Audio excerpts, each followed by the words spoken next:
विषय है परमेश्वर की योजना को देखना, सी गॉड्स प्लान। यशायाह की पुस्तक उसका 45 अध्याय उसका 22 आयत में आपके बीच में फोकस करना चाहता हूं। परमेश्वर की योजना को देखना। हर एक मनुष्य बहुत मेहनत कर और बहुत सारी की कठिन परिश्रम करते हैं अपनी बुद्धि के द्वारा कि कुछ ना कुछ प्लान तैयार करते हैं, योजना को करते हैं, लेकिन करने के बाद फिर असफल हो जाते हैं।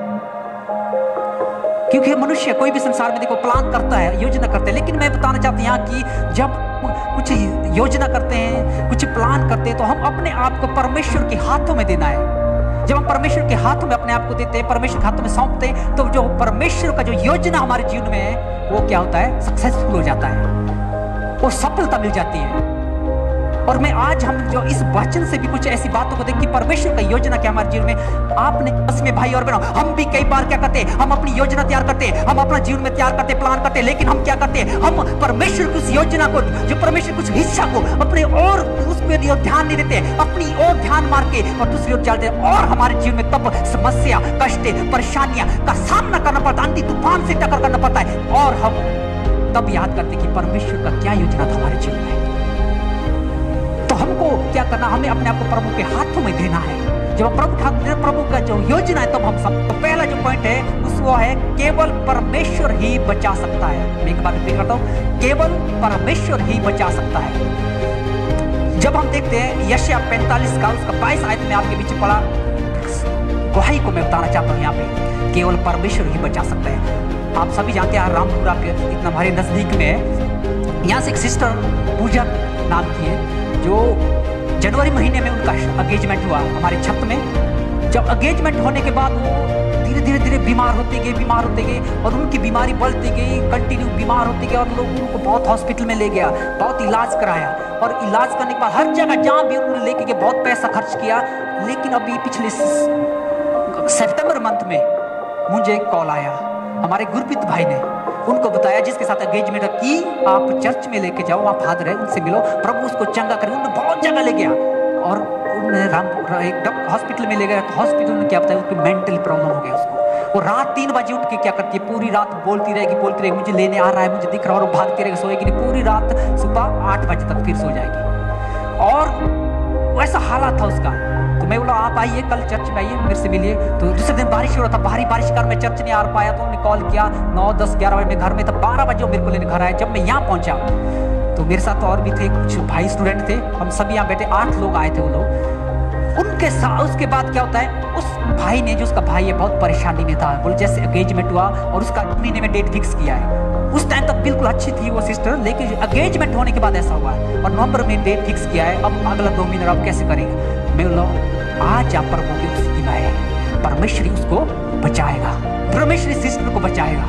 लेकिन उन्होंने विश्वास नहीं किया, लेकिन मैं विश्वास के साथ उनको समझाया और कहा 6 महीने से सिस्टर ने कोई भी खाना नहीं खाया है, 6 महीने से कुछ भी नहीं खाया सिस्टर ने। और जब मैं सिस्टर को देखा, इतनी पतली, सिर्फ हड्डियां दिख रही थी। आप जानते भाई गुरप्रीत ने देखा होगा, और भाई लोग का कोई स्टूडेंट था, इधर देखा है, बिल्कुल कमजोर थी, क्योंकि 6 महीने से कुछ खाया नहीं सिस्टर ने। जब वो यहाँ पिलाए, फिर हम दुआ किया, मैं समझाया उनको और प्रार्थना करके मैं घर भेजा, और जब घर में वो उसको काफी फायदा हुआ, अच्छे से चल के गई। और रात को उसका पापा कॉल करता है, फादर जी बहुत खुश थे, आज 6 महीने के बाद मेरी बेटी ने 3 चपाती और भिंडी की सब्जी खाया है। Hallelujah, hallelujah. और उतना खुशी से कहने लगा कि आज जो हमने पूरा, डॉक्टर ने बोला मेंटली प्रॉब्लम है, लेकिन मैं बोला प्रभु उसको ठीक करेगा। और दूसरे दिन कर्ण भाई और मैं उनके घर में गया और प्रार्थना किया, पूरे घर में प्रार्थना किया, रूम में उसको प्रार्थना करो, प्रार्थना करके पूरी तरह से घिर के छुटकारा हो गया घर से, और सिस्टर का नवंबर महीने में शादी हो गया। हालेलुया। परमेश्वर क्या बताना चाहता हूं कि जब हम दुख में हैं, समस्या में, परेशानी में, परमेश्वर का हमारे जीवन पहले योजना होता था कि परमेश्वर ने उस सिस्टर को बचाया, वो परमेश्वर है, परमेश्वर हमको बचाता है। और उसके बाद जब हम यहाँ पे देखते हैं इस आयत में, हे पृथ्वी के दूर दूर देश में रहने वाले, तुम मेरी ओर फिरो और उद्धार पाओ। परमेश्वर का वचन क्या कहता है, आप सभी लोग यहाँ दूर दूर से आए हैं, कोई एक जगह से नहीं है। यहाँ पे क्या बताना चाहिए, दूसरे देश से, हे देश, दूर दूर के देश के लोगों मेरी ओर फिरो। परमेश्वर कहता है क्यों फिरो, ताकि तुम उद्धार पा सके, ताकि तुम छुटकारा पा सके। इसमें लिखा ताकि तुम उद्धार पाओ।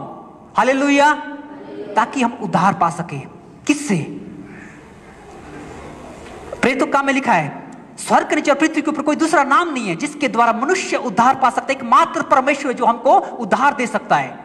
तो यहां भी वो कहता कि मेरी ओर फिरो। आज हमको, आपको और मुझे परमेश्वर की ओर आने की जरूरत है, परमेश्वर की ओर फिरने की जरूरत है। जब हम परमेश्वर की ओर आते हैं, जब हम परमेश्वर की ओर फिरते हैं, तब जब वो हमको छुटकारा देने के लिए तैयार है, वो हमको चंगाई देने के लिए तैयार है, वो हमको जो भी हमारी समस्या है, जो भी हमारे दुख है, जो भी हमारी परेशानी है, डॉक्टर ने जवाब दे दिया है, डॉक्टर से इलाज नहीं हो रहा है, और घर में समस्या है, पति पत्नी में परेशानी है, रास्ता आज नहीं खुल रहा है, और बिजनेस नहीं चल रहा है। अगर आज आप कहेंगे, परमेश्वर का वचन कहता है कि तुम मेरी ओर फिरो, तो परमेश्वर आज आपको बचाने जा रहा है और आपके जीवन में वो काम करने जा रहा है और वो रास्ते को खोलने जा रहा है। हालेलुया, वो परमेश्वर का वचन कहता है। हालेलुया। यहां पे जब देखते हैं मेरी ओर फिरे तो आप उद्धार पाओगे, छुटकारा पाओगे, जो काम नहीं बन रहा है, छुटकारा पाओगे, जो रास्ता नहीं खुल रहा है। आज परमेश्वर का वचन कहता है। और इसके बाद थोड़ा सा नीचे जाके जब हम 25 आयत में लिखा, इजराइल के सारे वंश के लोग यहोवा के ही के कारण धर्मी ठहरोगे और उसकी महिमा करेंगे।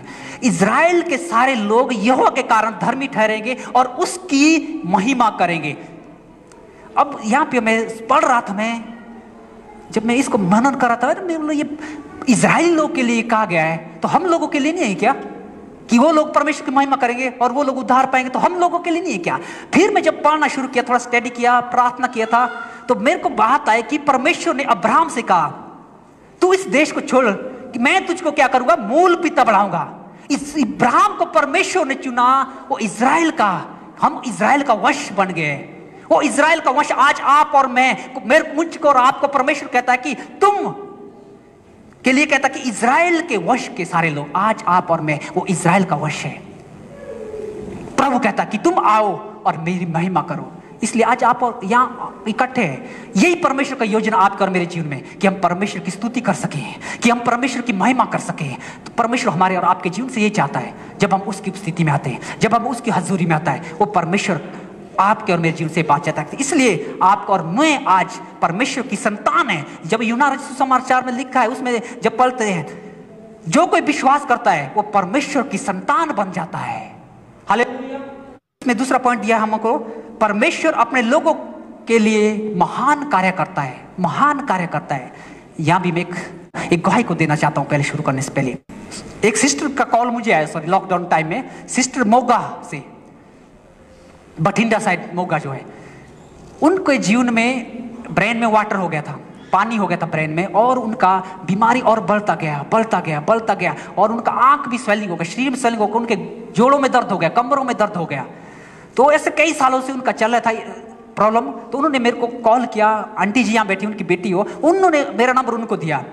जब उनको नंबर दिया तो उन्होंने मेरे से प्रार्थना कर, अपने सारी प्रॉब्लम को सुनाया। तो डॉक्टर ने बताया कि आपको MRI करना है। तो उस मशीन से पहले गया, उसको बहुत डर रही, घबराए उसको करने, तो मेरे को, क्योंकि उसका बहुत बड़ी परेशानी हो रही थी और वो स्टेप से भी नीचे गिर गई और ज़्यादा परेशानी हो गई थी उनको। तो उन्होंने सारी बातें सुनाया। तो मैं बताया, प्रभु हमारा जो परमेश्वर है वो महान कार्य करता है, वो परमेश्वर आपके लिए महान कार्य करेगा। और उसके बाद मैं प्रार्थना पूरा हर शाम को ठीक 8 बजे, 8:30 बजे तक हर दिन प्रार्थना कराया, 1 हफ्ता प्रेयर कराया। और प्रार्थना करने के बाद वो बोलते, अभी मेरे को काफ़ी फायदा हो रहा है, स्वेलिंग भी घट रही है। और उनको संडे को फिर वो निकल के डॉक्टर के पास जाना था। जब वो ATM में गए तो शायद उसमें कुछ बोल रहे थे पैसा नहीं है, और दूसरे ATM में गए, तीसरे में तो उनको ATM कार्ड ब्लॉक हो गया। और मुझे कॉल कर रहा, फादर जी आज हम नहीं गए ऐसे ऐसे चेक करने के लिए। मैं बोला क्यों, क्या हो गया? बोला हमारा ATM ब्लॉक हो गया, पैसा कुछ प्रॉब्लम हो गया। मैं बोला ठीक है, आप चिंता मत करिए, परमेश्वर की आपके जीवन में कुछ और ही योजना है, आपके जीवन में परमेश्वर कुछ और ही योजना है, आप चिंता मत करो, आप वापिस घर जाइए। और वो घर गए और फिर से प्रार्थना कराया 2nd वीक में भी। और बुधवार को वो फिर हॉस्पिटल में गए टेस्ट करने। जब वो बुधवार को हॉस्पिटल में गए, चेकअप किया, टेस्ट किया, पूरा करने के बाद डॉक्टर बोलता आपका सब भी रिपोर्ट नॉर्मल है और कोई भी बीमारी नहीं है, वाटर नहीं, सिर में कोई दर्द नहीं, कोई बीमारी नहीं है, आप बिल्कुल ठीक है। हालेलुया। और सिस्टर ने सबसे पहले हॉस्पिटल से मुझे कॉल किया, मैं इधर ऑफिस में था उस टाइम। फादर जी मैं हॉस्पिटल से बोल रही है, ऐसा डॉक्टर है, मेरा रिपोर्ट सारा नॉर्मल हुआ। और उसके बाद क्या हुआ, सिस्टर बिल्कुल चंगी होके लॉकडाउन में अगस्त में, नेक्स्ट वीक में, जुलाई में वो हमारे बीच में यहाँ आ गई और चर्च को अटेंड किया। हालेलुया। वो परमेश्वर है। परमेश्वर क्या करता है? महान कार्य करता है। आपके और मेरे लिए भी आज परमेश्वर वो महान कार्य करने के लिए तैयार है। आपके और मेरे लिए भी वो महान कार्य को करने जा रहा है। लेकिन जब हम और उस पर विश्वास करते हैं। और मैं वापिस ज़्यादा समय लेते इस भजन संहिता में आता हूँ। भजन संहिता 126 को जब हम देखते हैं, यह छुटकारे के लिए लिखा गया है। ये जो भजन संहिता है उस समय लिख गया जब लोग, इजरायली लोग जो है वो बेबीलोन में गुलामी में थे। जब वो गुलामी से, उस संकट से, उस परेशानी से छुटकारा लेके वापिस आते हैं, उस समय ये गीत वो लोग इकट्ठा होकर गाते हैं। पूरा नेशन जो संकट को खुशी में होके ये गीत को गाते हैं कि परमेश्वर ने उनको छुटकारा दिया है इस भजन संहिता में। और इस भजन संहिता 3 बातों को बहुत कम समय में बताना चाहता हूं। 3 भाग में मैं डिवाइड किया है। फर्स्ट पद से लेकर 3 पद तक, पहले पद से 3 पद तक जब हम देखते हैं उसमें प्रेज फॉर द पास्ट, बीते हुए समय के लिए हमें परमेश्वर की महिमा करना है। जो परमेश्वर का कार्य किया उसके लिए हमें महिमा करना है। आपने सुना होगा ध्यान से, हमारी सिस्टर जो क्वायर टीम थे बहुत पढ़ रहे थे, 3 आयत उन्होंने पढ़ा, यहोवा ने हमारे साथ बड़े काम किए हैं और इससे हम आनंदित हैं। परमेश्वर ने हमारे साथ बहुत बड़े काम किए इसलिए हम आनंदित हैं। और वो क्या कर रहे हैं, यहाँ सारे जो भजन गा रहे, जो लिख रहा है, वो क्या कह रहा है, आनंदित के साथ परमेश्वर की स्तुति कर रहा है, परमेश्वर की प्रशंसा कर रहा है। तो आज आपको और मुझे भी क्या करना है, जब हमारे जीवन में प्रभु का काम हुआ है, आज आप बैठे, हर एक के जीवन में प्रभु ने काम किया है, तो हमको परमेश्वर की महिमा करना है सबसे पहली बात। और दूसरी बात जो हम 4 आयत में जब देखते हैं, हे यहोवा दक्षिण देश के नालों के समान हमारे बंदियों को लौटा। प्रे फॉर प्रेजेंट, वर्तमान में प्रार्थना को करना है।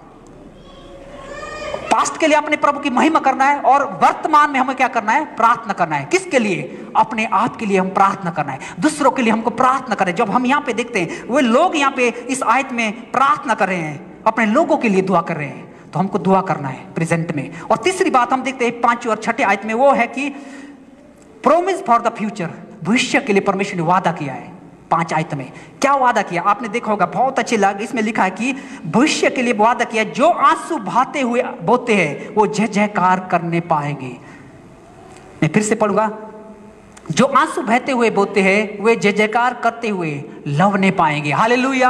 आज आप कलीसिया में आए, आज आप हमारी चर्च में आए, आज आप प्रभु की उपस्थिति में आए, आप रोते हुए, आप दुख के साथ, आप बोझ के साथ, आप कष्ट के साथ, आप परेशानियों के साथ, चिंताओं के साथ, निराशाओं के साथ आज परमेश्वर की उपस्थिति में आए। और परमेश्वर कहता कि जब आप, जो मेरे पास आता है और जो बोलता है वो वहां से हंसते हुए, खिलते हुए, गाते हुए जाएगा। हालेलुया। तो आज आप यहां से खाली लौटने वाले नहीं है, क्योंकि परमेश्वर, जो आप रोते हुए आए, तो आज परमेश्वर आपके जीवन में काम करने जा रहा है। हालेलुया।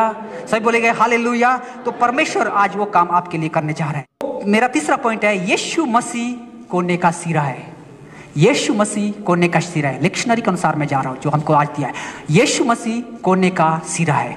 और यहां पे मैं बताना चाहता हूं, फोकस करना चाहता हूं दूसरे आयत में, नए जन्मे हुए बच्चों के समान निर्मल आत्मिक दूध की लालसा करो ताकि उसके द्वारा उद्धार पाने के लिए बलते जाओ, क्योंकि तुमने प्रभु की कृपा का स्वाद चख लिया है। अब यहां पे मैं बताना चाहता हूं कि आपने देखा होगा नया जन्मा बच्चा, क्योंकि मेरे घर में भी नए बच्ची जन्मी है, अभी 2-2.5 महीना हुआ, वो उसको कुछ नहीं मालूम है।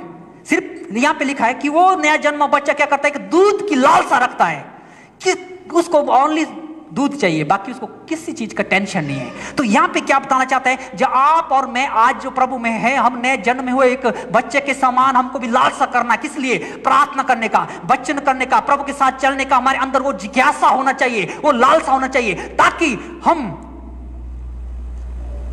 उस स्वाद को चख लिया है। आपने और हमको स्वाद मालूम है, तो आपको और मुझे क्या करना है, वचन में बढ़ना है, प्रार्थना बढ़ना है, उस बच्चे की तरह बढ़ना है। मैं यहां बैठा था, मेरे पास 2 सिस्टर और एक भाई, कुछ लोग आए थे कल मिलने, तो मैं उनको बहुत समझाया।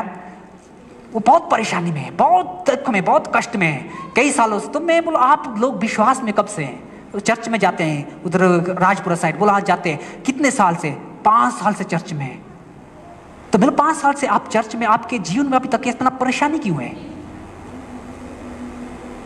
क्योंकि वो उस बच्चे की तरह लालसा उनके अंदर नहीं, परमेश्वर को सीखने की लालसा नहीं है। और मैं दुआ किया उनके जीवन में, क्योंकि उनके तो सिस्टर को कल पूरा शैतान ने जकड़ा था। यहाँ पे जब प्रार्थना कितना गिर के वहां तक छुटकारा हुआ, परमेश्वर 5 साल चर्च के दौरान उनके छुटकारा नहीं हुआ है। मैं क्या बताना चाहता हूँ, आप कर मुझे, हमारे जीवन में जब हम प्रभु के पास आते हैं, मैं उदाहरण क्यों बताया, क्योंकि कल की बात है, वो 5 साल से चर्च जा रहे हैं और कल यहाँ पे शैतान से छुटकारा दिया है। और शाम को घर गया और फर्क किया, आज हमको बहुत शांति है, बहुत अच्छा लग रहा है। और मैं क्या बताना चाहता हूं कि हमको भी प्रभु के साथ हम जब विश्वास करते, आप कलीसिया, हम विश्वास करते हैं कि चर्च में आते संडे को पास्टर प्रचार करके प्रार्थना करके भेज दे और चलेगा, और दूसरे संडे को आते और बाइबल को रख लेके, वो नहीं है। परमेश्वर का वचन कहता है कि आपको एक वो लालसा होना चाहिए, वो झील होना चाहिए कि हम वचन को पढ़ना है, वो वचन को पढ़ना है, वचन को पढ़ना है, प्रार्थना करना है, प्रार्थना को करना है सुबह है शाम है दिन को प्रभु के साथ। वो जिस पर एक बच्चा सिर्फ दूध के लिए रोता है, उसको सिर्फ एक दूध का मालूम होता है, वो परमेश्वर आपका और मेरे जीवन में आ जाता है। और उसके बाद प्रभु का वचन कहता है नीचे कि जिस पत्थर को राजमिस्त्री ने निकम्मा ठहराया वही कोने का सिरा बना। और 5 आयत में लिखा है, तुम भी आप जीवते पत्थरों के समान आत्मिक घर बनते चाहते हो, जिससे याजकों का पवित्र समाज बनाकर ऐसे आत्मिक बलिदान चढ़ाओ जो यीशु मसीह के द्वारा परमेश्वर को ग्रहण हो। अब यहां पे जो वचन हमने पढ़ा शुरू से, और यहां पे अब राजमिस्त्रियों के बारे में बात किया कि परमेश्वर जो एक पत्थर वो ठहराया, जो राजमिस्त्री ने निकम्मा ठहराया गया था, कोने का पत्थर बनाया, कोने का सिरा बनाया। आपको मालूम है, सबने घर देखा होगा सीमेंट का, नहीं, जब घर बनाते हैं पत्थर से क्या होता है, सबसे अच्छे अच्छे पत्थर होते हैं जो कोने में लगते हैं, जो कोने में। अगर जो हम केरला में जो हमारा कैथेड्रल है, चर्च है, उसका जो आप देखें तो कोने में इतना लंबा लंबा पत्थर मिलेगा, पूरा डिजाइन का, लंबे लंबे पत्थर से इतनी ऊंची बिल्डिंग है, इस बिल्डिंग से बहुत ऊंचा है, पूरा पत्थर लगे, कोने के पत्थर इतना लंबा और ब्यूटीफुल है। यहां भी क्या कहा गया कि वो कोने का पत्थर की तुलना किया गया है, किसके लिए, जो राजमिस्त्री ने निकम्मा ठहराया था लेकिन कोने का पत्थर बनाया। और मैं आपको बताना चाहता हूं, तो आज कोने के पत्थर को प्रभु यीशु मसीह को दर्शाता है, और आप और मैं आज वो कोने के पत्थर के बीच में जो पत्थर लगते हैं, आप और मुझको वो पत्थर बनने की जरूरत है, ताकि हम उस कलीसिया को, उस भवन को प्रभु यीशु मसीह के लिए तैयार कर सके। जो राजमिस्त्रियों किसने एक पत्थर जो प्रभु ने बनाया है, वो परमेश्वर को ठहराया है। तो आज प्रभु जब आप वो पत्थर बनने के लिए तैयार है, एक पत्थर बनने के लिए तैयार है, तो परमेश्वर उस भवन को, उस कलीसिया को आपको और मुझे तैयार करने के लिए जा रहा है। हालेलुया। तो हमको, तो उसके बाद क्या कहता है कि ऐसे बलिदान चढ़ाओ जो यीशु मसीह के द्वारा परमेश्वर को ग्रहण करे, उस पत्थर के द्वारा हमारे जीवन को परमेश्वर ग्रहण करे। हालेलुया। तो आज आपको और मुझे देखना है, क्या हम वो पत्थर बन रहे हैं जो हमको वो भवन बना सकते हैं, जो कलीसिया को, या हम उस कलीसिया को बना सकते हैं। आपको और मुझे वो बनाना है, आपको और मुझे को जो यीशु मसीह यहाँ पे कहना चाहते हैं। और फिर 9 आयत में थोड़ा सा आपका ध्यान देना चाहता हूं, उसमें लिखा है, पर तुम एक चुना हुआ वंश है, जो राजपदधारी याजकों का समाज और पवित्र लोगों और निज प्रजा है, इसलिए कि जिसने तुम्हें अंधकार में से अपनी अद्भुत ज्योति में बुलाया है, उसके गुण प्रकट करो। हालेलुया। जिसने तुमको अंधकार से बुलाया है, उसके गुण प्रकट करना है।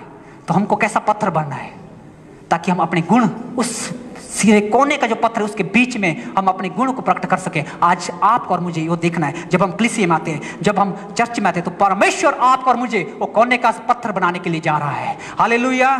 और चौथा और लास्ट पॉइंट है मेरा उसी बात से, परमेश्वर के उद्धार की प्रतिज्ञा को करना।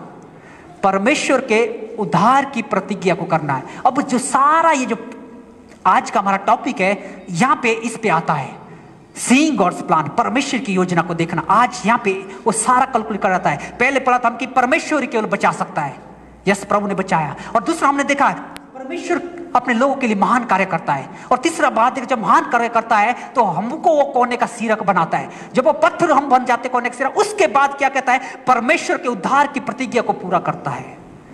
परमेश्वर की उद्धार की प्रतिज्ञा को पूरा करना, जो मत्ती रचित सुसमाचार उसका 1 अध्याय 18 पद से कुछ आयतों हमारे बीच में पढ़ा गया था। तो मैं यहां पे एक आयत को फोकस करना चाहता हूं। 21 आयत में, वह पुत्र जनेगी और तू उसका नाम यीशु रखना, क्योंकि वह अपने लोगों का उनके पापों से उद्धार पाएगा। हालेलुया। अपने लोगों का उद्धार पाएगा। आज आपको और मुझे को उद्धार पाने की जरूरत है। आज आप और मुझे, मैं जब यशायाह में पढ़ा, यशायाह 22 आयत में क्या पढ़ा, आयतों में लिखा कि दूर दूर के देश को रहने वाले मेरी ओर फिरो और उद्धार पाओगे। मत्ती रचित में क्या पढ़ा, उनके पापों से उद्धार पाएगा। और दूसरा मैं यशायाह में पढ़ा, अब परमेश्वर को मन फिराओ उद्धार पाएंगे। और तीसरा मैं पढ़ा आपने सुना होगा पहले पत्रस उसमें, ताकि उसके द्वारा उद्धार पाने के लिए बढ़ते जाओ। यही परमेश्वर की इच्छा है। 3 बातों का हम देखा, तीनों जो आज हमने पढ़ा, परमेश्वर उद्धार के लिए बुला रहा है, और परमेश्वर क्या कहता है, उसकी ओर फिरेंगे तो उद्धार पाएंगे। और तीसरा क्या पढ़ा था, देश देश के लोग को उद्धार पाएंगे। तीनों पत्री जो पढ़े गया था, सुसमाचार पढ़े गया था, उसमें क्या लिखा था, जो वचन पढ़े थे उद्धार के बारे में। तो उद्धार आज आपके बीच में, इस महीने में जो क्रिसमस का सीजन चल रहा है, आज आपके और हमारे बीच में वो उद्धार का जो हम तैयारी कर रहे हैं क्रिसमस का, वो उद्धार आपका और मेरे बीच में है। तो यहां पे जब देख रहे मेरे प्रियो, आज मैं बताना चाहता हूं मसीह यीशु जो उसका जन्म हुआ, यहां पे जो लिखते हैं लास्ट आयत में लिखा है 25 में लिखा, और तब एक तक वह पुत्र न जनी, तब तक वह उसके पास न गया, और उसने उसका नाम यीशु रखा। हालेलुया।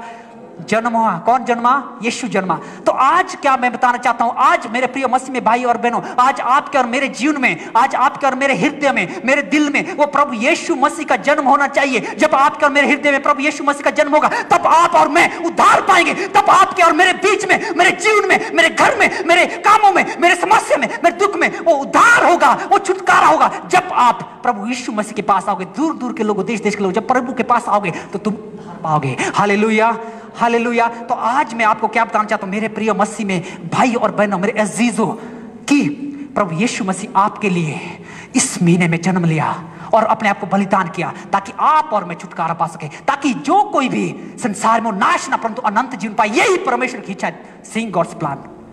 वो परमेश्वर की इच्छा आज आपके और मेरे जीवन, पूरे संसार के लिए। आइए हम अपने स्थान में खड़े हो जाए।